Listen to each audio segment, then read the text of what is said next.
This is Chris from Atlantic Outboard, and this is going to be a digital delivery on a Pursuit DC266. Now, this is a 2024 model, brand new boat. We are in a showroom, but I'm going to walk you through the steps and the processes to get underway for a day with your family on the water. So the first thing you're going to do, you're going to board your boat. If you have all your covers up, you're going to take those covers down, either store them in your dock box or put them in the boat somewhere out of the way. You're going to get over to your battery switch here. This is what you got to do to turn all the power on for the boat. So you have a battery switch for the house and then a battery switch for your motors. So you turn those on. You'll be able to see your voltage here. So right now this boat has 12 and a quarter volts. You're going to want to make sure your electronics switches on, your Helm switch, cockpit amp, electric head. You can keep the head macerator switch off. So now you don't have to touch these every time you come on the boat. Basically, you're just turning on and off the battery switches. Now, if you're ever in a situation where you have low voltage, you can turn this battery switch to combine batteries, and it'll take all the battery juice that's available in this boat to get the motor started. Hopefully, there's enough of that. Once the motors are running, those motors will charge the batteries in the boat and begin to maintain those. Here you have a main reset breaker for your windlass. If you're ever hauling that anchor and you get caught on a lobster pot or something, you overload it, it'll pop this breaker like that. You're just going to simply do a reset on it. So day-to-day use, you're just going to turn the battery switches to on, and then you come up to the helm and we can begin the process of getting this motor running. Now that you have your battery switch on, you come up to the helm.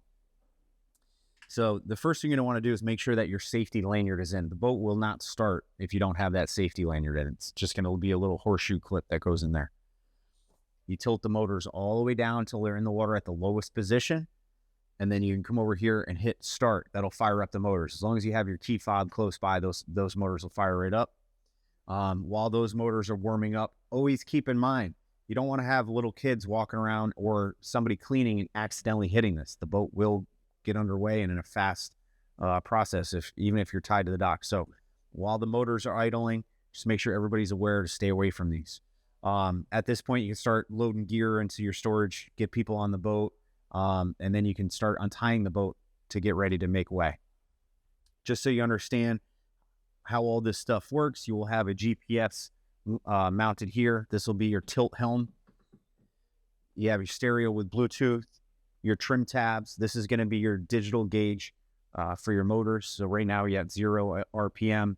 These blue bars here will show the tilt position of the motor. So as you tilt the motor up, you'll get more blue indicators, and then as you tilt it down, you'll lose some blue indicators. For your switching here, you're going to have your horn, self-explanatory, nav and anchor light. So when you're running the boat at night, you need to make sure that your nav light is on. You have a cockpit light that'll turn these lights on. It's an extra courtesy light, really helps when you're washing the boat. You have overhead lights. These are red, white, and blue. Now, a lot of times those lights will come out of sync. You'll have one that's red, one that's blue. It's extremely common. To reset those, you're simply going to hold the button down and then let it go, and then you can come back and they should be all in sync. You have additional spreader light switch, so you'll have a spreader light facing forward and a spreader light aft. Again, those are great whether you're fishing or just cleaning the boat up in the darks. Windshield wiper, self-explanatory. You have a blank accessory switch. If you ever add, like, say, a spotlight to the boat, we would wire it to an accessory switch, and then you can get a little switch cover that labels what that accessory is. So, like, if you put a spotlight, you can get a cover that says spotlight. Mid-level lighting. Up front, you have additional blue LEDs. That's the switch to do that. If you chose the underwater light option, you would have a switch for that.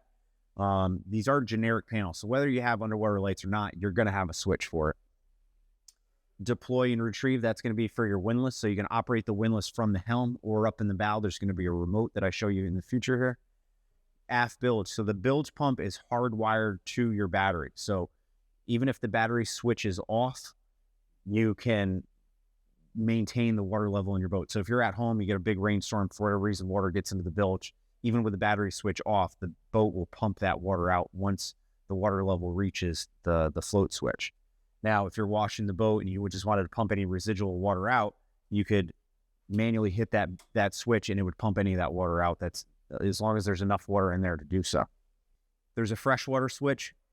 any fresh water that's in the boat, whether it be flushing the toilet, washing your hands, using the freshwater washdown, this switch has to be on to pressurize that freshwater system.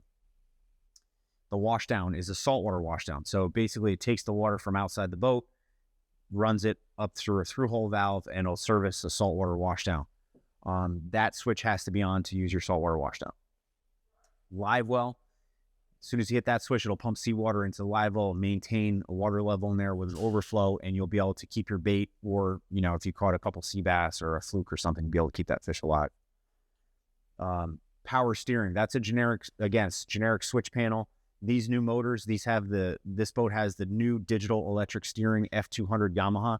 So there's no power steering, it's electric steering. So it's electric shift and electric steering. So that covers all your switching there, just so you understand what that is. Again, you have a stereo with Bluetooth, trim tab with indicators. So as you're using these trim tabs, as you push them down, you'll see the indicator lights go down also, so you understand how much tab you're actually using. You have charge ports here. And then again, you'll have a display for your GPS, which you'll be able to customize, whether it's, you know, fish finder, GPS. If you have a radar, you'll be able to configure that panel in multiple ways. So let's continue looking at other features in the boat. Now, in the bilge of your Pursuit DC266, you're going to want to understand what all this equipment does. Even if you're not too tech savvy or mechanical, you at least want to understand the basics. So down here, you have fuel filters.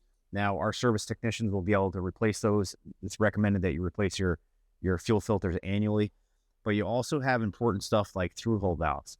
The through-hole valves allow seawater to come up to service your live well, your saltwater washdown, stuff like that. Now, you also have the ability to close those valves to isolate that water. If there was ever an emergency and one of the fittings broke free and you're getting seawater into the bilge, you have the ability to close those valves. So you have your 10 micron Yamaha fuel filters, you have your saltwater washdown pump.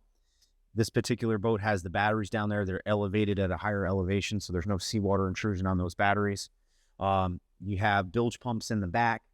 As a boat owner, you just want to understand the through-hole valves and how to isolate those. Now, in the head compartment of your DC266, you have a freshwater sink. You have a little cabinetry for storage here, obviously your head, and then you have a paper or toilet paper holder with a mirror. So as far as equipment to understand how things work, to flush the toilet, you have to have the freshwater switch on the dash in the on position. And then to flush, there's 4 different options. This is a smart toilet. I would highly recommend to use the top left button that says water saver.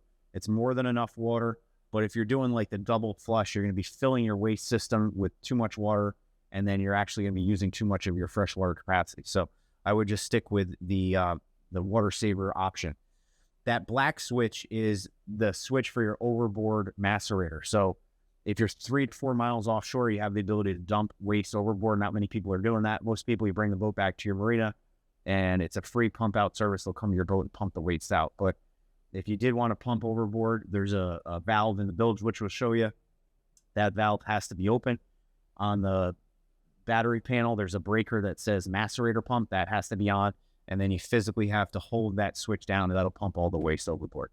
Like I said, most people are going to the marina and using a pump out service at the marina.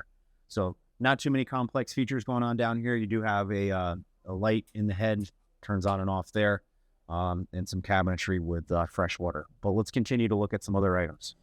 In this mid-floor storage, it's a huge space, so you can put a lot of life jackets, inflatable stuff down there.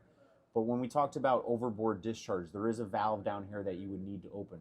But that valve would have to be open, and the breaker would have to be on next to the battery switch to pump that overboard.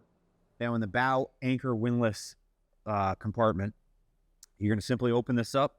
Now we're in a showroom, so our anchor is off so nobody hits their head, but the basics are still there. So you're going to have a safety lanyard. To deploy the anchor, the first thing you have to do is remove the safety lanyard. It's just this little clip off the chain. Now, it's extremely important you put the clip back on when you're done. But remove the clip, and then you'll have a wireless remote, a wired remote that'll plug into this plug area here. So you'll be able to have the remote here, deploy your anchor. Once you get all the chain out and you're into a certain amount of a rope that works for the depth of the water you're in, you're going to want to make sure that you cleat that rope. Do not leave all the force of the boat at anchor on the windlass winch itself. You will damage the winch. You have to have it cleated. So once you're cleated, you can hang out for the day on anchor. At the end, when you're ready to haul the anchor up, you take your remote again. You have the driver move closer to the anchor. You haul the slack up, and then you would be able to bring the anchor into the chute and clip that safety lanyard back on. Thanks for watching the digital delivery of your Pursuit DC266. If you have any additional questions, make sure you call us down at Atlantic Outboard. Please come on in if you'd like to check this boat out for yourself. You can visit us at atlanticoutboard.com and make sure you subscribe to our YouTube channel.